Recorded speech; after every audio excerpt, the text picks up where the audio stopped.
नवरात्रि के पावन दिनों में पूरा वातावरण भक्ति में हो जाता है। लोग माता रानी की पूजा अर्चना करते हैं, व्रत उपवास रखते हैं और अच्छे कर्म करने की कोशिश करते हैं। लेकिन आचार्य चाणक्य ने कहा है, सिर्फ पूजा करने से जीवन नहीं बदलता। जीवन तभी बदलता है जब हम अच्छे कर्म और सही नीति अपनाते हैं। इस कहानी में हम चाणक्य के 5 ऐसे नियम जानेंगे जिन्हें नवरात्रि में अपनाने से हर इंसान का जीवन उज्जवल हो सकता है। पहला नियम है संयम और नियंत्रण। चाणक्य कहते हैं, जो व्यक्ति अपनी इंद्रियों पर नियंत्रण रख लेता है वह सच्चा विजेता है। नवरात्रि में उपवास का असली मकसद सिर्फ भोजन से दूर रहना नहीं, बल्कि मन और वाणी पर संयम रखना है।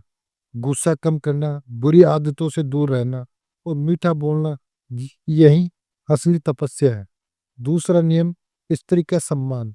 चाणक्य नीति में लिखा है, जहाँ स्त्रियों का सम्मान होता है वहां देवता निवास करते हैं। नवरात्रि देवी की पूजा का पर्व है, लेकिन अगर घर में स्त्रियों का सम्मान नहीं है तो देवी की कृपा भी अधूरी रह जाती है।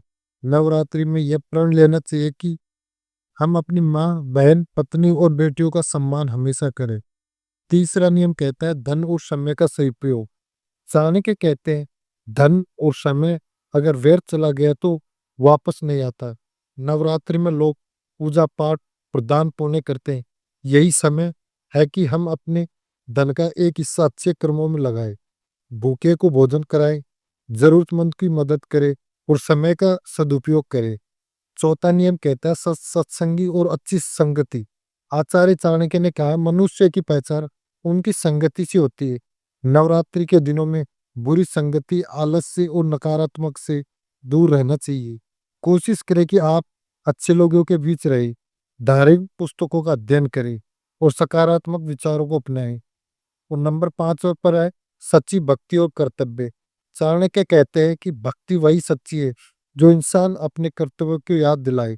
नवरात्र में माता रानी की पूजा करे, लेकिन साथ ही अपनी परिवार, समाज और देश के प्रति अपने कर्तव्यों को भी निभाए।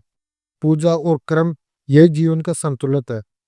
तो दोस्तों, हमें इस कहानी से ये शिक्षा मिलती है कि नवरात्रि सिर्फ त्योहार नहीं, बल्कि आत्म सुधार का अवसर है। अगर हम आचार्य चाणक्य के इन 5 नियमों को संयमी और सम्मान, धन, समय का सदुपयोग, अच्छी संगति और सच्ची भक्ति को जीवन में अपनाए तो नवरात्रि का हर दिन हमें शक्ति और सफलता देगा। तो दोस्तों, कहानी कैसी लगी? प्लीज, कहानी सही लगी तो प्लीज कमेंट करके जरूर बताना। चैनल पर नए हो तो प्लीज चैनल को सब्सक्राइब जरूर करें और वीडियो को ज्यादा से ज्यादा शेयर करें।